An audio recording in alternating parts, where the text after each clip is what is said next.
அவன் ஜென்ரேட்டே இப்படித்தான் வச்சிருக்கேன், எலி புடுக்கு மாதிரி பின்னாடி ஓடிக்கிட்டு இருக்கு. திடுன்னு கனி கரண்ட் போயிடுச்சுடா. கரண்ட் ஓனவனே ஓனர் சொன்னார், போய் ஜென்ரேட்டர் ஸ்டார்ட் பண்ணுறாங்க. இப்போ திகுன்னு ஓடுனேன். அந்த ஜென்ரேட்டருக்கு பக்கத்தில் ஒருத்தே ஒரு பொம்பளையோட தொடர்பா இருந்திருக்கேன். அவன் அங்கே புருஷன் வர்றான்னு பார்த்துக்கிட்டே இருந்திருக்கேன். இவன் ஓடினே புருஷன் தான் வந்துட்டான்னு அவன் திகுன்னு ஓடி போய் தாலி வேலியில் விழுந்து இவன் ஜென்ரேட்டர் ஸ்டார்ட் பண்ணவே முனி ஓட்டம் சொல்லிட்டு இங்கே ஓடியாச்சு. கடைசியில் போய் பார்த்தா ஜென்ரேட்டர் தூக்கிட்டு போய் டிஎஸ்பிடியை ஸ்டார்ட் பண்ணி விட்டாங்க. இதெல்லாம் நிறையா ஷோக்கு சொல்லலாம். கடைசியில் அந்த ரூமுக்குள்ள என்ன நடந்திருக்கா? என்னப்பா ரூமுக்குள்ள என்னதான் அப்படி நடந்திருக்கோம்? எங்கள் ஊர் நடந்தது உனக்கு தெரியாதுல்ல.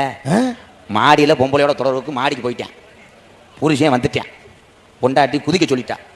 இவன் கள்ள பூசனை மேலே வந்து குதிக்க கீழே ஒருத்தன் அடுத்த வீட்டுக்கு போகிறதுக்கு ஒளிஞ்சுட்டேன்.